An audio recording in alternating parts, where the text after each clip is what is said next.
When I was growing up in small-town Ohio, I was always the shy girl who hid in the background. I wasn't invisible exactly. People knew who I was, but I wasn't the type of girl anyone paid much attention to. I had average grades, wore hand-me-down clothes from my cousin, and kept my hair in a messy ponytail most days. But there was one thing that made me feel alive. One thing that made me feel like I was more than just another quiet face blending into the crowd: acting. I didn't tell many people, because honestly, I was embarrassed. When you grow up in a town where Friday night football games are treated like royalty, and everyone wants to be a cheerleader or an athlete, wanting to be on stage doesn't exactly earn you popularity points. But whenever I stood in front of a mirror and recited lines from my favorite movies, I felt like I was stepping into a new world. I wasn't just me anymore. I could be anyone: strong, brave, loved. The only person I ever really shared this side of myself with was my best friend, Emily. Emily and I had been inseparable since second grade. We sat together at lunch every day, shared inside jokes nobody else understood, and spent countless weekends binging Netflix and practicing TikTok dances. She was the kind of girl who lit up every room she walked into, confident, bubbly, and effortlessly popular. Everyone wanted to be her friend, and somehow, she always made sure I felt like her number one. We used to whisper late at night about our futures, lying on her bedroom floor, staring at glow in the dark stars on her ceiling. She wanted to be famous, she'd say, an actress, a singer, maybe even both. She said the world was too small for her, that she was meant to shine brighter than the limits of our little town. I always nodded and agreed, because Emily had that kind of energy. She was magnetic. People wanted to see her succeed. But secretly, deep down where I never admitted it to anyone, not even myself, I had the same dream.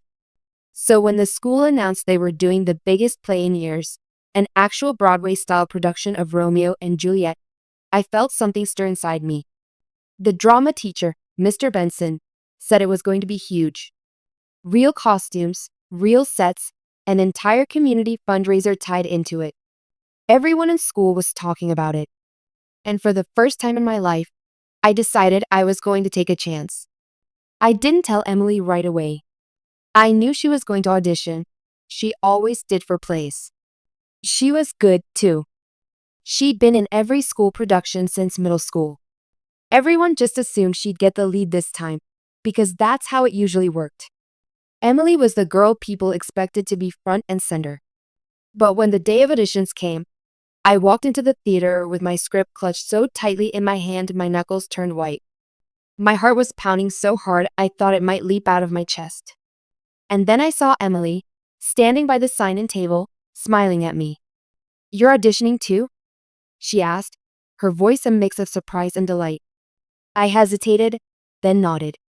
"Yeah, I just thought I'd give it a try." Her smile widened. She threw her arm around me. "That's amazing, Maddie. Finally. I knew you had it in you.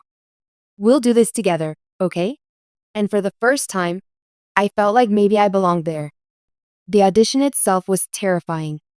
The bright stage lights burned into my skin, and when I looked out at the rows of empty seats, I wanted to run. But then I remembered Emily's words. "We'll do this together."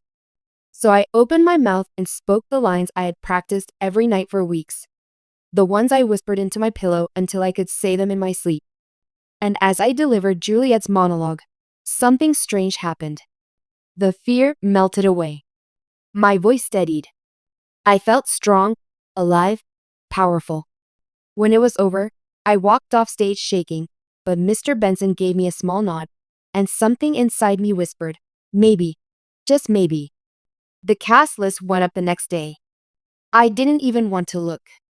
My stomach was in knots as I stood by the bulletin board with a crowd of students buzzing around me. And then I saw it. Juliet and Maddie Carter. My name. Right there. Next to the lead role. For a moment, I couldn't breathe. I thought maybe I was dreaming, that someone had made a mistake. But then Emily came up behind me, her face breaking into a wide grin. "You did it," she squealed, hugging me so tight I nearly fell over. "Maddie, I'm so proud of you. You're Juliet. This is huge. My heart swelled. I couldn't believe it. For the first time in my life, I wasn't the girl in the background.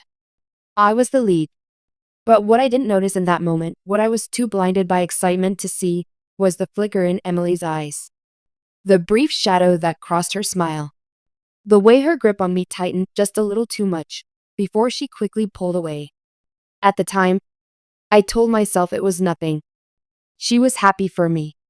She had to be. She was my best friend. I had no idea that moment was the beginning of the end. Because what I didn't realize was that Emily wasn't celebrating with me. She was already planning how to take it all away. For the first few days after the cast list went up, everything felt like a dream. I walked through the halls and for once people noticed me. Congrats, Juliet. Some would say as I passed. Others whispered and pointed, and though some of it wasn't kind like, wait, she got the lead? I didn't care. For the first time in my life, I felt like I mattered. Emily stayed by my side, just like always. She laughed, joked, and even helped me run lines after school.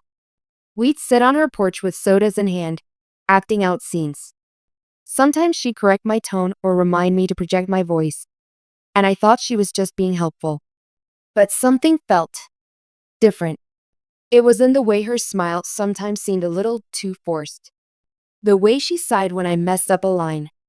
The way she mentioned, over and over, that she had totally expected to get Juliet but that she was super happy to play Mercutio instead. You know, Maddie, she said one night as we sprawled across her bed with scripts open between us. It's kind of crazy you got Juliet, isn't it? I mean, no offense, but you've never really been into drama like I have. I laughed nervously. Yeah, I guess. I didn't think I'd get it either. She propped herself up on one elbow, her eyes fixed on me. But I mean, you're gonna be okay with all the pressure, right? Juliet's huge. It's basically the whole play. Everyone's watching you. Her words landed heavier than I expected. Pressure. Everyone watching me. She was right. I'd never had that kind of spotlight before. But I forced myself to smile. I'll be fine. I think. Emily just hummed, then looked back at her script. At the time, I thought she was just teasing me like usual. But in hindsight, I realized those were the cracks beginning to show. As rehearsals started, the pressure became real. Mr. Benson was strict, demanding, and easily frustrated. Every mistake felt like a disaster, every stumble magnified under the blinding stage lights. I'd go home exhausted, my voice hoarse, my confidence wobbling. Emily, on the other hand, seemed to thrive. Mercutio might not have been the lead, but she made the character shine. She was witty, animated, hilarious. Everyone loved her performance. She always had people around her laughing, clapping, or begging her to repeat a line. And slowly, I started noticing things. When I messed up during rehearsals, Emily would be the first to sigh loudly. If I forgot a line, she'd whisper it in this impatient, clipped tone that made me feel stupid. And sometimes, when others were complimenting me, she'd joke, "Wow, who knew Maddie had it in her?" I mean, she's been hiding in the background her whole life. Everyone would laugh, including her, and I'd force a smile even though the words stung. It was subtle. So subtle, I kept telling myself I was imagining it. She was my best friend. She wouldn't hurt me. But then, the whisper started. One afternoon, as I walked past the lockers, I caught two girls from the cheer squad whispering and giggling. "Did you hear about Maddie?" Emily said she totally freaks out before every rehearsal. Like, panic attacks and everything. My face burned. That wasn't true. Yes, I got nervous, but I never had a panic attack. And then another time, someone asked if I was okay at practice. When I looked confused, they said, "Oh, Emily told us you get sick a lot before shows. That you throw up from nerves." I froze. Emily was saying that? I didn't want to believe it. Maybe they misunderstood. Maybe it was just gossip twisting her words. She was my best friend. She wouldn't. She couldn't do that to me. But deep down, doubt began to creep in. The real breaking point came 2 weeks before opening night. Mr. Benson announced that we'd be doing a preview performance for the school, just a few scenes to build hype. The idea of performing in front of everyone terrified me, but I knew it was part of the process. That night, Emily came over to help me rehearse. Or at least, that's what I thought. We were running through the balcony scene when suddenly she stopped and sighed. Maddie, honestly, you're not giving Juliet what she needs. You're too quiet, too hesitant. Juliet's supposed to be bold and passionate. And you're you. Her words cut me deeper than she probably realized. I'm trying, I whispered. I know, she said quickly, her voice softer. I just don't want you to embarrass yourself out there. People expect a lot. And if you mess up, it's not just you. They'll think the whole production is a joke. I swallowed hard, feeling tears sting my eyes. So, you think I'm not good enough? She hesitated, then gave me this look, like she pitied me. I think you're trying really hard. And that's great. But some roles just aren't meant for everyone, you know? I wanted to scream, to tell her how cruel that was. But instead, I just nodded and pretended her words didn't gut me. That night, after she left, I sat in my room staring at my script, wondering if she was right. Maybe I wasn't good enough. Maybe everyone was laughing behind my back. And that's when I remembered something I never thought Emily would use against me. Back in freshman year, I'd had a really rough time. My dad had left, my mom was working double shifts, and I felt completely lost. I confided in Emily about the anxiety I was dealing with, about how sometimes I couldn't breathe when I thought people were judging me. She was the only person who knew. The only one. And now, I was terrified she was telling people. The night before the preview performance, I couldn't sleep. My stomach churned with dread. All I could think about was the way Emily looked at me when she said I wasn't good enough. And the worst part, I started to believe her. The day of the preview performance felt like walking into a storm. The auditorium buzzed with chatter as nearly the entire student body filed into the seats. Teachers lined the aisles, and even the principal was there, smiling like this was the most important event of the semester. Backstage, my hands shook so badly I could barely tie the ribbon on my costume.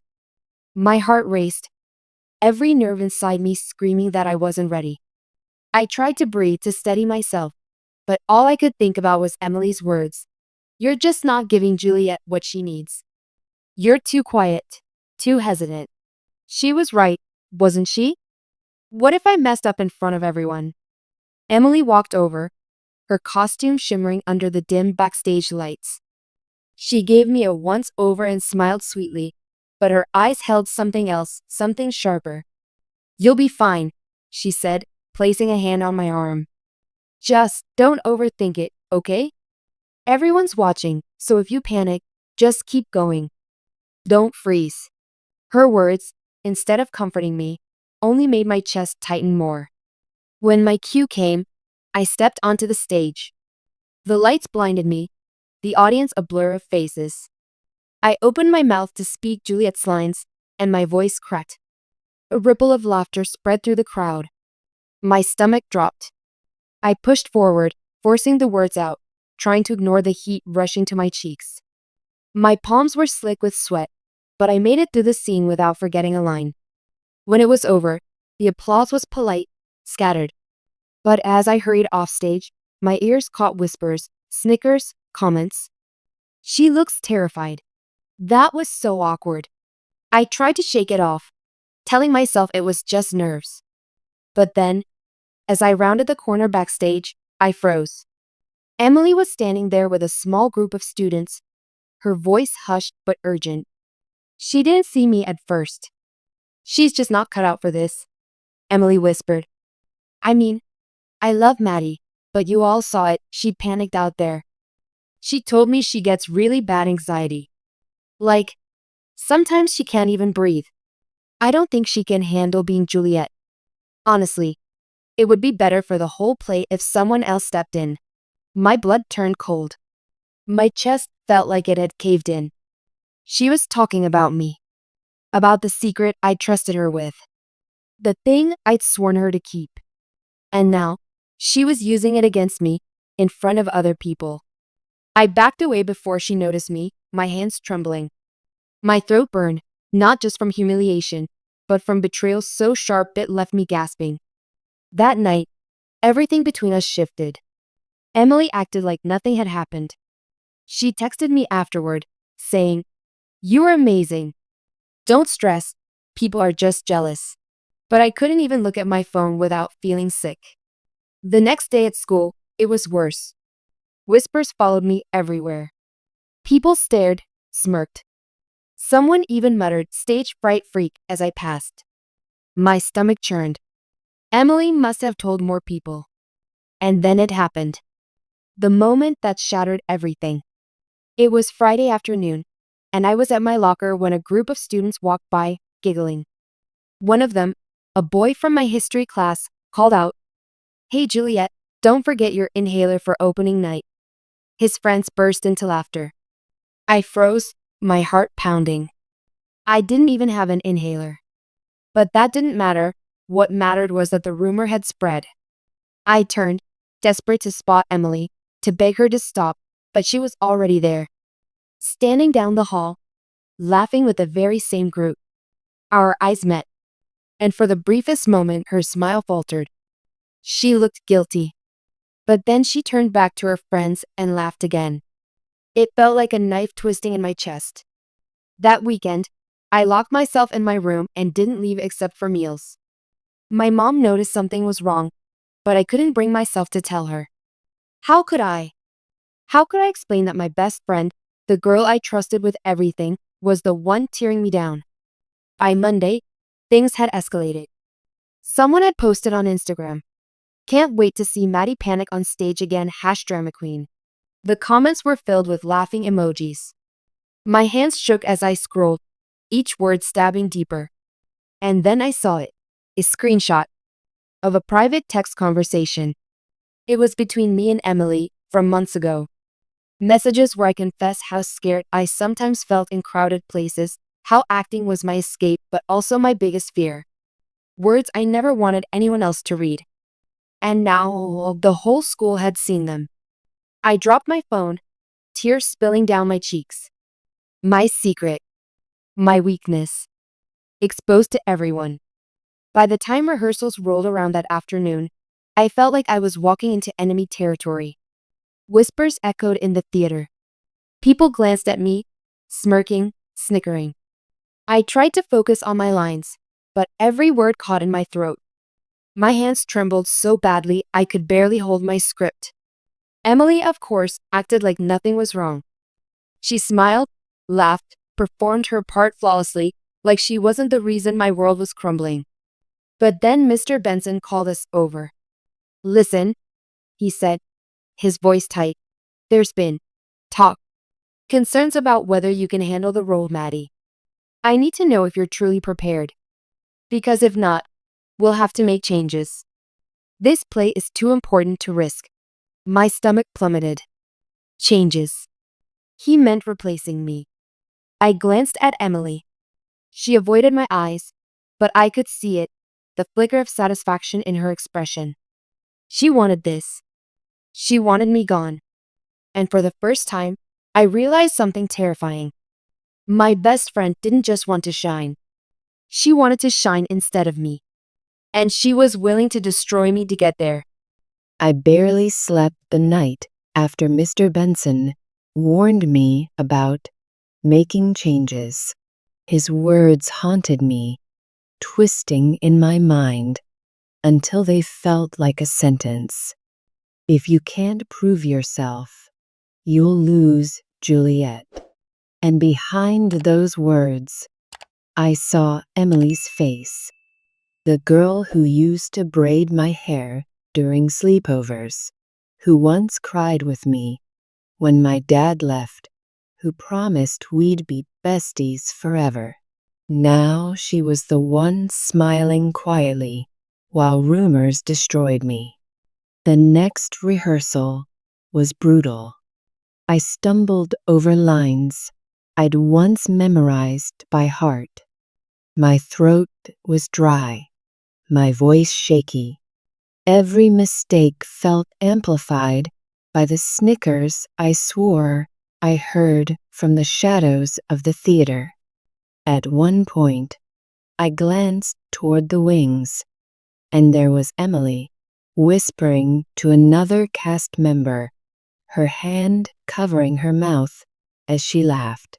My stomach twisted. I didn't need to know what she was saying. I already knew. When rehearsal ended, Mr. Benson called me aside again. His expression was weary, his tone clipped. Maddie, this is serious. You can't fall apart on stage. If this continues, I'll have no choice but to recast Juliet. Recast. The word rang like a death sentence. I wanted to scream, to tell him it wasn't my fault, that someone had humiliated me, shattered my confidence, made me afraid of every shadow. But what good would that do? It would just sound like excuses. I nodded instead, my throat tight. I'll do better. But deep down, I wasn't sure I could. That night, I scrolled through my phone in bed, searching desperately for some sign that things weren't as bad as they seemed. But every notification was worse than the last. More posts, more jokes. Someone had even made a meme of me looking terrified during the preview performance, captioned, Juliet, but make it panic attack. The comments were filled with laughing emojis. And in the middle of it all, one username kept popping up, Emily a star. She hadn't posted the memes herself, but she'd liked them, commented on them. Little laughing faces. This killed me here. Can't wait for opening night there. My chest ached. Every laugh was another crack in the friendship I thought was unbreakable. The next day, everything exploded. Mr. Benson gathered the cast before rehearsal. His face was serious, his voice stern. I've received concerns about whether the lead role is secure. Given the circumstances, I've decided we'll run a second audition for Juliet today, just to make sure we have the strongest possible performance. My blood ran cold. A second audition? Now, with opening night only a week away, I knew what this was. Emily had gotten to him. Somehow, she'd convinced him I wasn't strong enough, and now she had her chance. Sure enough, when he asked for volunteers, Emily's hand shot up immediately. She smiled sweetly, her eyes glinting. I'd be happy to read for Juliet, Mr. Benson. The room buzzed with excitement. Whispers flew. Everyone knew Emily wanted the role from the start, and now she had her chance to take it. I felt sick. My legs shook as I stepped onto the stage, script in hand. Emily stood beside me, her confidence radiating like a spotlight. We read the same scene, the balcony scene, the one I'd practiced until my voice cracked, the one that was supposed to prove I could carry the role. When it was my turn, I tried to block everything out, the whispers, the smirks, The weight of Emily's eyes on me. I forced my voice steady, poured every ounce of myself into Juliet's words, and for a moment, I thought I did okay. My hands still trembled, but the lines flowed. My heart pounded, but I made it through without freezing. Then it was Emily's turn. She was flawless. Her voice rang clear and strong, dripping with emotion. She moved gracefully across the stage, her every gesture captivating. When she finished, the room erupted in applause. Mr. Benson nodded, his expression unreadable. "Thank you, Emily. That was excellent." I felt like I was watching my dream slip through my fingers. After rehearsal, I overheard her talking to a group of cast members. "I mean, I'm not saying Maddie's terrible, but you all saw it. She's not Juliet. She's just not. And everyone knows it." Their laughter echoed down the hallway, each sound like a dagger. I ran to the bathroom, locked myself in a stall, and let the tears finally fall. My chest heaved as I pressed my forehead to the cool metal door. This wasn't just about the play anymore. It wasn't about Juliet. It was about trust, about betrayal, about realizing that the one person I thought would stand beside me forever had chosen to stand against me instead. By the time I got home, my eyes were swollen, my body exhausted. I wanted to quit, to give Emily what she wanted, to let her take the spotlight, because maybe she deserved it more. Maybe I wasn't strong enough after all.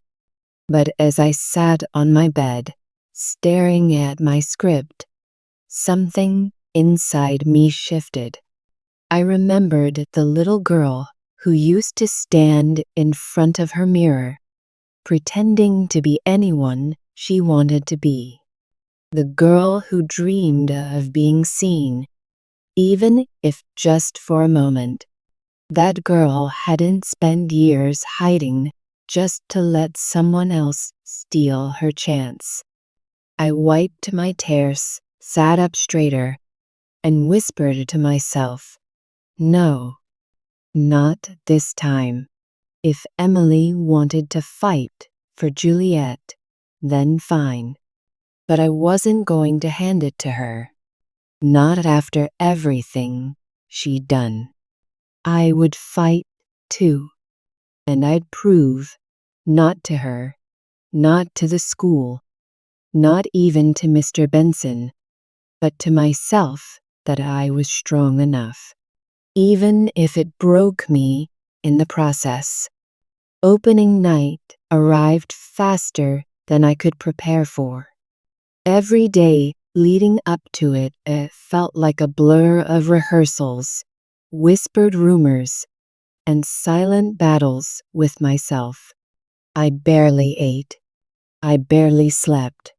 But I kept going, because quitting meant letting Emily win, and after everything she had done, I couldn't give her that satisfaction. The auditorium was packed. Parents, teachers, classmates, neighbors, the whole town seemed to be there. The air buzzed with excitement, the kind that presses down on you until it's hard to breathe. Backstage, the cast hurried around, fixing costumes, touching up makeup. My hands shook as I tied my dress tighter, the silk fabric slipping beneath my sweaty fingers.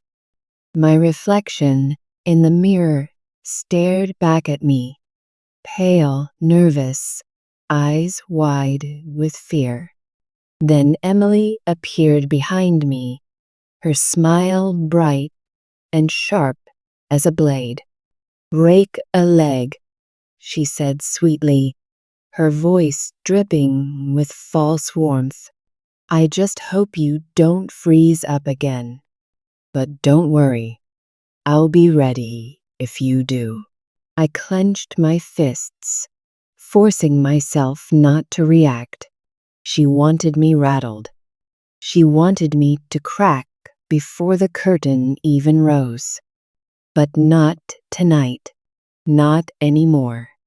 When the play began, the lights dimmed, the audience hushed, and I stepped onto the stage.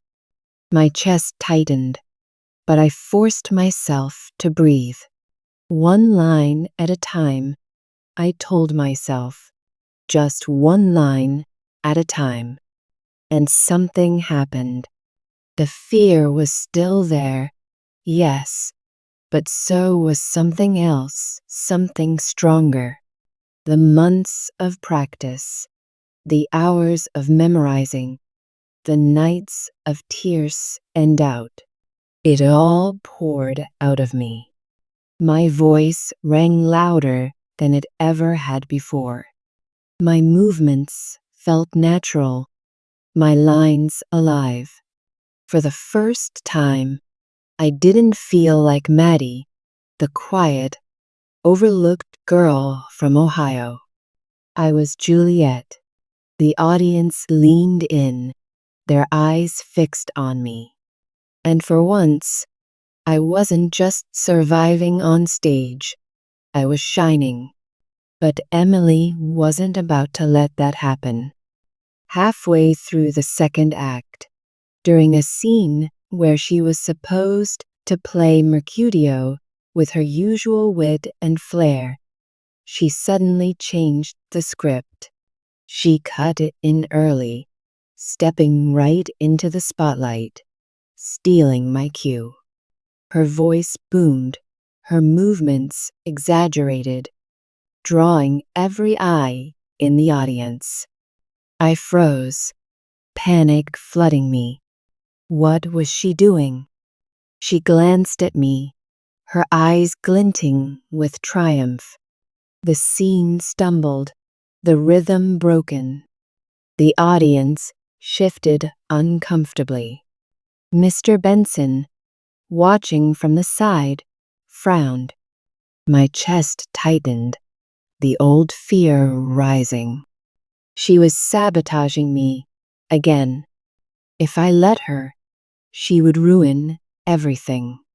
And for a split second, I almost let it happen. But then, deep inside me, something snapped. No, not it again. I stepped forward, lifting my voice, reclaiming the scene. I met her energy with my own, refusing to back down. The words flowed out of me with more passion than I ever thought possible, each line cutting through the air like fire. And suddenly, the audience wasn't watching Emily anymore. They were watching me. Her smile faltered. The play went on. Scene after scene. I gave everything I had. Every word, every gesture, every ounce of myself poured into Juliet. My body shook with adrenaline, my throat raw, but I didn't stop. I couldn't. By the time we reached the final act, the theater was silent. The kind of silence where you can feel every heart beating, every breath held. And when I delivered Juliet's last lines, when I fell to the stage in that tragic, heartbreaking end, the silence shattered into thunderous applause. The sound washed over me like a wave. My chest heaved, tears burning in my eyes. For the first time, I felt it, pure, undeniable. I had done it. I had faced the fear, and I had won. But Emily wasn't finished. As the curtain fell and we took our bows, she leaned close, her smile plastered on for the audience. "Don't get used to it," she whispered. "One good performance doesn't change who you are. Everyone knows the real you." Her words should have crushed me. But instead, I realized something. The real me wasn't the scared girl she wanted me to believe I was. The real me was the one who had just stood in front of hundreds of people and proved I was more than the rumors, more than the whispers, more than her betrayal. And suddenly, her power over me was gone. After the show, the cast gathered backstage, buzzing with excitement. Parents and teachers crowded in, showering us with congratulations. Mr. Benson even pulled me aside, his eyes shining. "You were extraordinary, Maddie. Absolutely extraordinary." I smiled through tears, the weight on my chest finally lifting. But the real moment came when a group of classmates approached me, not to laugh, not to mock, but to tell me how much they loved my performance, to say I had proved everyone wrong. And as I stood there, surrounded by people who finally saw me, not the rumors, not the whispers, but me, I caught sight of Emily. She stood off to the side, her smile tight, her eyes dark. For the first time, she wasn't the center of attention. She wasn't the star. And she hated it. That night, lying in bed, I thought about everything that had happened, about the friendship I'd lost, the pain I'd endured, the dream I'd nearly given up on. Emily had promised she'd always stand by me, but when it mattered most, she stood against me. She turned my secrets into weapons, my fears into jokes, all because she couldn't bear to see me shine. And yes, it hurt. Losing her hurt more than anything. But in the end, she had given me something I never would have found otherwise. Strength. Because without her betrayal, I might never have realized how strong I could be. I might never have fought for myself, never have proven that I was enough. And as I drifted to sleep, exhausted but filled with a quiet peace, I whispered the words I wished I'd said to her the moment she tried to tear me down. "You don't get to decide who I am. I do." The curtain had fallen on Juliet's story, but mine was only just beginning.